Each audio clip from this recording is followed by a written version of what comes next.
Llegamos al tema de mitos, ritos, símbolos en la cultura. Tres conceptos que lo vamos a ver de manera general, pero que son muy importantes también para poder seguir apreciando lo, lo necesario para poder leer la cultura, ¿sí? Entonces iniciamos con esta frase de domesticar los miedos, darle forma a las creencias, devolverle al mundo la magia y el encantamiento y proteger contra lo desconocido y amenazante, son algunas de las funciones que hoy cumplen los mitos y leyendas que circulan en el entorno urbano.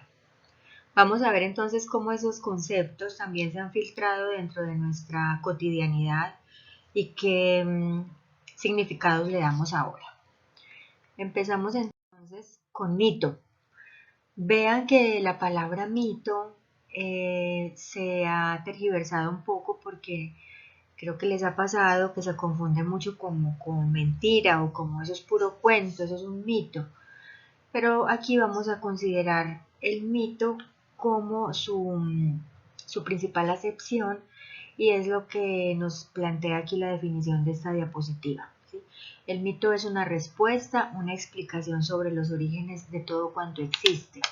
Justifica la organización de una sociedad, de sus creencias, pero también de sus poderes, de sus prácticas. Asegura la transmisión de una experiencia y la enseñanza de un saber adquirido por un pueblo a lo largo de su historia. Podría definirse como una manera de explicar simbólicamente los orígenes y sentido del mundo y de la sociedad, las tendencias y las tensiones del hombre. Es muy importante considerar el mito en este significado, porque cuando hablamos de mito, en el caso del entorno cultural, es hablar de explicaciones del origen. Por eso, si yo les preguntara a ustedes qué mitos conocen, que hay que diferenciarlos de las leyendas, de pronto aquí algunos me estarían diciendo, ah, sí, la patasola, la madre monte, el hojarasquín, bueno, una cantidad de figuras de leyendas populares que corresponden más a leyendas. Aquí vamos a considerar el mito como la explicación de un origen. Y me imagino que ustedes también conocen los mitos griegos. Esos mitos griegos sí nos van contando un poco más acerca de los orígenes. Los mitos griegos también nos explican cómo funciona la psique humana, cómo funciona el lado femenino, cómo funciona el lado masculino, en fin, una serie de explicaciones para nosotros poder entender la vida, cómo funciona. Para eso fue que se crearon. Mitos latinoamericanos, ¿sí? También podría preguntarles qué mitos nuestros conocen. Mitos colombianos o mitos, por ejemplo, de los chipchas. Me imagino si encuentran algún recuerdo de lo que vieron en el colegio, por ejemplo, bochica, bachué, chía, ¿sí? Términos muy chipchas, muy muiscas, que obedecían a la explicación que estos grupos ancestrales tenían acerca del mundo, ¿sí? También creo que habrán podido eh, escuchar o recordar algunos el tema del Popol Vuh, ¿sí? Que esta imagen que vemos acá tiene relación con la creación de los hombres en la cultura mexicana que se dice, pues según el Popol Vuh, que es ese libro donde explica los orígenes, que los hombres venían del maíz. ¿Sí? Y vean que México es una cultura netamente relacionada a su gastronomía con el maíz, ¿cierto? Entonces vean cómo hay una serie de relaciones y de cosas que de pronto conocemos que debemos afinar a los mitos, pero no lo vamos a considerar como una mentira o como un cuento o como algo que sale por ahí. Entonces por eso es tan importante el mito en la cultura. Los pueblos se sienten de algún modo definidos por sus mitos, por sus acontecimientos y personas trascendentes. Por eso estos relatos, muchas veces maravillosos, deslumbrantes, colmados de todo tipo de adornos visuales concretos y de gran significación afectiva, tienen la capacidad de explicar a veces del modo más satisfactorio los acontecimientos y hasta la misma raíz de una cultura, como se los estaba comentando. Por eso, despreciar un mito es despreciar un elemento esencial de una cultura, precisamente aquella que excede el límite expresivo de esa misma cultura y que busca expresarse de un modo legítimo, por ser un humano, aunque más atractivo y universal que el lenguaje literal. Pasamos ahora a hablar del rito. El rito también lo podemos identificar claramente y seguramente ustedes me podrían estar diciendo al preguntarles, bueno, ¿dónde identifican ustedes ritos? Sí, por ejemplo, en ceremonias religiosas, en ceremonias fúnebres, ceremonias, llamémoslo de iniciación en cierta corriente religiosa o en cierto movimiento, en cierto grupo. Existen estos ritos que tienen una relación muy estrecha con la antropología, porque son unas manifestaciones colectivas o individuales del hombre. Ahí vamos a encontrar de pronto estereotipos, vamos a encontrar modas en el sentido de modismos, para poder comprender este tipo de comportamientos.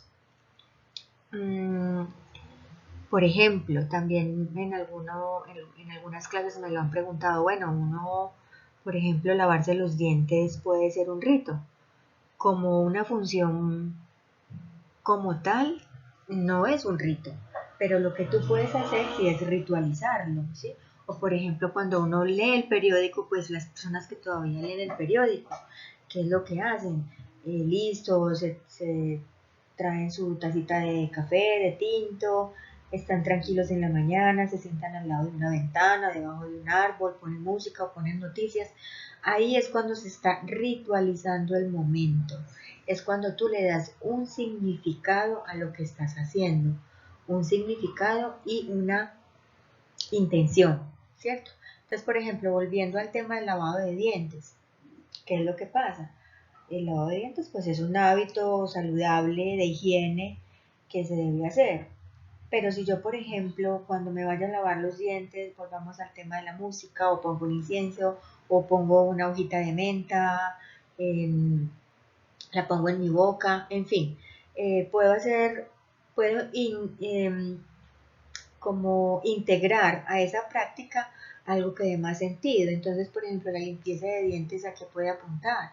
A la limpieza, o sea, cuando uno se limpia la boca, pues la boca es la que habla, es donde salen las palabras, la boca es por donde ingresa el alimento a nuestro cuerpo. Entonces, hacer ritualizado ese momento, miren que les da otro significado. Entonces, en la sociedad vamos a encontrar eh, varios ritos, varios comportamientos ritualizados, o por ejemplo, en ceremonias deportivas, en espectáculos, cuando se iza la bandera, cuando se canta el himno nacional. Esas son formas de ritualizar, ¿sí?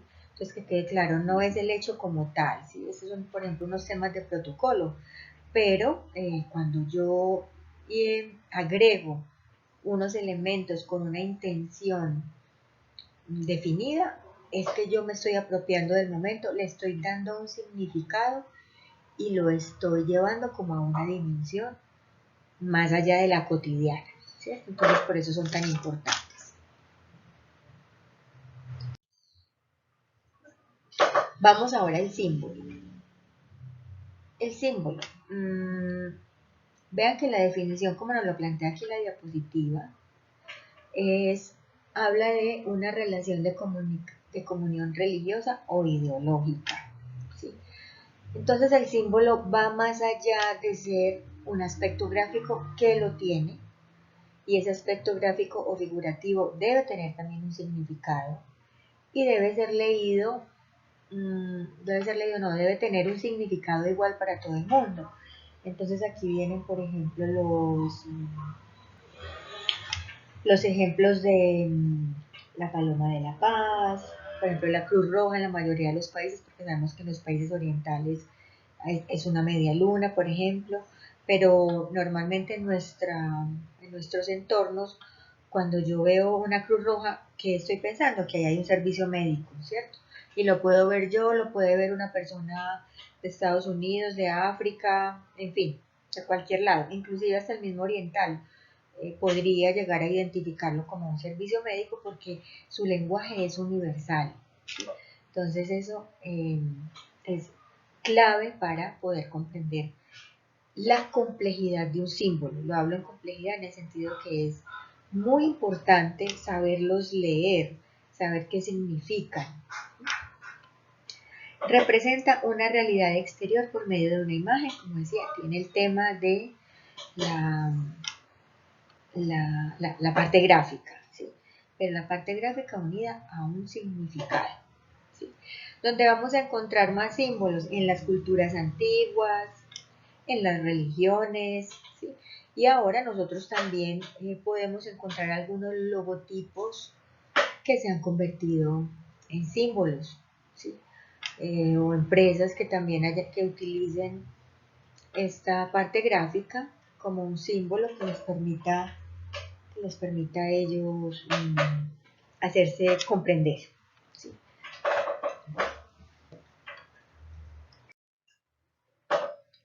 Los símbolos, como los mitos, no han de considerarse en forma individual, sino en relación con otros símbolos y mitos con los que se vinculan formando conjuntos o estructuras que por un lado son arquetípicas, o sea, inamovibles y simultáneamente móviles, como sus proyecciones en lo espacio-temporal y su adecuación a distintas geografías y circunstancias históricas.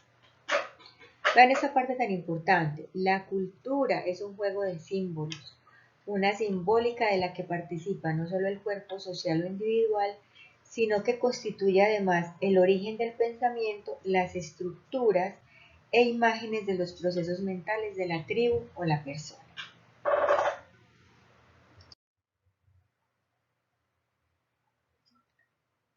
Cultura popular. Por cultura popular, y ya hemos hecho referencia a ella en las clases, entendemos esa dimensión que corresponde ya más específicamente a las aspiraciones de un pueblo, las identidades propias de ellos, de esos colectivos, las tradiciones, normas, valores sociales, creencias, sobre todo el patrimonio. La cultura popular desempeña un importante papel en las acciones a ejecutar, pues en ellas se encuentran sustentados sentimientos y valores que caracterizan un grupo cuya convivencia ha trascendido y dejado huella a través de la historia. Nosotros hablamos de cultura popular cuando hablamos de identidad, ¿sí? Algunos hablaron de la alegría, a ver qué recuerdo. Hablamos también, por ejemplo, de elementos que se convierten en parte simbólica, además también, de nuestra cultura popular, o sea, nuestra cultura colombiana popular, por ejemplo, como ver el sombrero volteado o el poncho para los antioqueños, ¿cierto? Entonces vean que este tipo de elementos nos ayudan también a sentirnos más identificados con la cultura que es más nuestra, que es más propia. Y vean que la geografía es un factor muy importante en esta identificación de cultura popular. Sí, se los decía también, o sea, no es lo mismo la cultura popular de una región con un clima templado, frío o con uno de clima caliente, ¿cierto? Como decimos, los climas cálidos le dan también otro dinamismo al comportamiento de las personas que habitan allí, igual el clima frío. El elemento popular tradicional de la cultura constituye un agente clave en las transformaciones culturales, pues acarrea procesos dinámicos y sistematizados basados en valores, símbolos y optimización de estrategias, estructuras, procesos que facilitan la efectividad cultural sobre la base de la participación y que por ende concluye con un cambio en diferentes ámbitos de la sociedad. La cultura popular es lo opuesto a la cultura masiva y dominante, ¿sí? Que les voy a agregar al final otra presentación para explicarles lo de cultura masiva y dominante, ¿sí? Que vamos a entrar también a hablar de subculturas para poder también comprender mejor este concepto.